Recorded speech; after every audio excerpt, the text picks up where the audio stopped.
Dearest love, it was a great service with a guest preacher, and the thought was to go home and have a change of heart.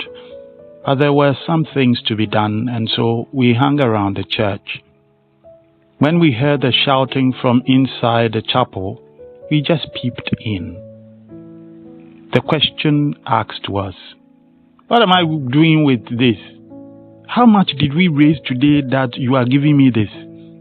I swear, if this is what you are going to do, I will never step in this chapel again. And all that money, if you think you can do anything with it, you are lying. You will be left with the same nothing you had before I came." The preacher left with those curses left behind. The reason being, the two elders had decided that they needed the money raised for the project, and so gave him only 50 cedis out of 1,500, saying the transport to his station was 20. But even that, someone had gone to pick him, so it was okay. And that is what created a fight. It takes more than a message to win a soul. And imagine losing 2 souls because of this. The preacher man had talked about faith living. He had spoken on scriptures that said, "Make it your aim to live a quiet life, to mind your own business, and to earn your own living, just as we told you before. In this way, you will win the respect of those who are not believers, and you will not have to depend on anyone for what you need." 1 Thessalonians chapter 4, verse 11 to 12. Yet, after all he had said, he had been angry, had cursed, and had left the chapel never to return again.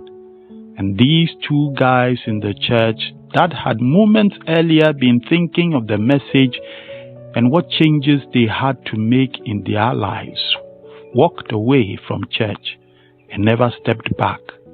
And today, when we go to them to tell them the good news, they tell us this story of how they left and why they see no reason to return.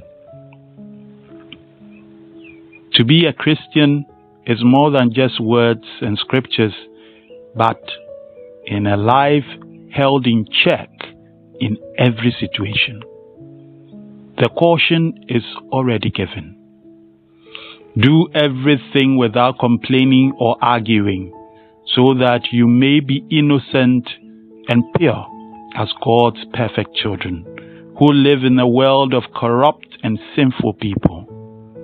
You must shine among them like stars lighting up the sky as you offer them the message of life. If you do so, I shall have reason to be proud of you on the day of Christ, because it will show that all my effort and work have not been wasted. Philippians chapter 2, verse 14 and 16. Stay blessed, trust and obey, for there is no other way. Okay.